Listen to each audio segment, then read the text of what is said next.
In Management Matters, a generational challenge for government. Only 1 in 4 federal workers can be called millennials, and that number is shrinking. The private sector boasts 1 in 3.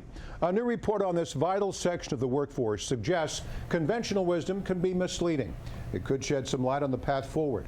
For more, I'm joined by William Eggers. He's Public Sector Research Director at Deloitte Services.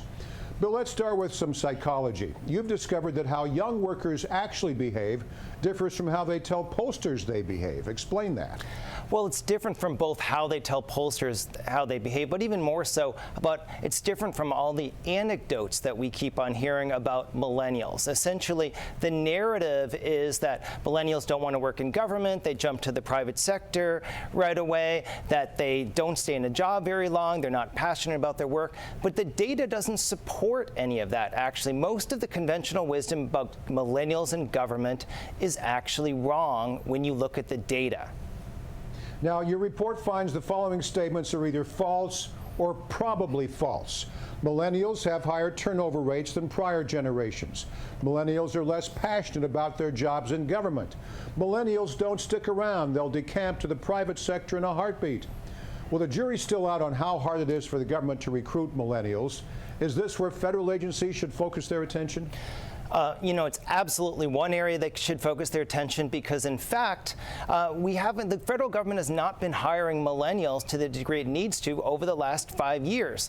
We have 45,000 less millennials in the federal government today than we had just 5 years ago. And the reason for that is not that millennials are quitting government work all the time. It's that the separation rate of millennials is higher than the hiring rate, which is flat or declining. So basically, government's not hiring workers fast enough, and also needs to do a much better job of creative hiring practice and getting that time to hire way reduced, because otherwise, millennials will choose a job in the private sector somewhere else if they can get that job offer 9 months earlier than they can get it from government. Could it be the way USAjobs.com and computers look for the people to hire? Veteran preferences, for example. A lot of millennials aren't in the military, they're not veterans, but when you go to some of these job websites, you get extra points for being in the military, for being a long-term government employee. How does that work?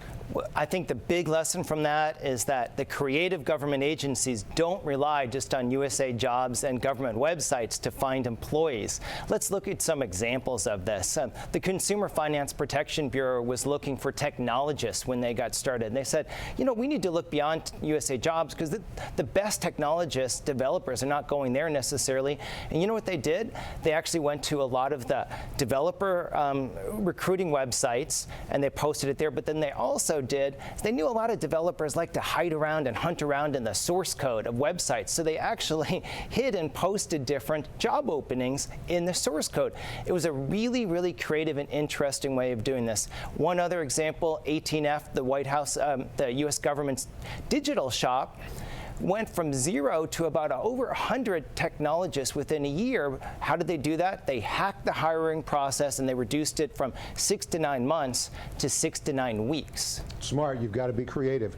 We've covered this topic before on Government Matters, Bill. Experts blame stagnant wages, congressional attacks, or bloated bureaucracy for the shrinking number of millennials in government. We've talked about some of the issues. What did the data tell you?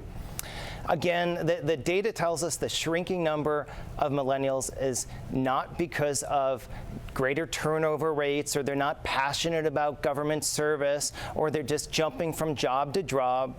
The shrinking number of millennials, there's one major cause of it, and that's simply that government has not been hiring millennials over the last 5 years. And so we need to ramp up the hiring of millennials, and similarly, we also need to change some of the hiring processes to making it easier. Lastly, I would say that when you go to universities, when you go to graduate schools, and when you're looking for the best and the brightest, government agencies need to be there, competing against the consulting firms, the system integrators, and the private sector. But oftentimes, you don't see the government agencies there, and then you wonder why millennials aren't going into government service. Exactly right. You've got some good points. Bill Eggers, Public Sector Research Director at Deloitte. Thanks, Bill.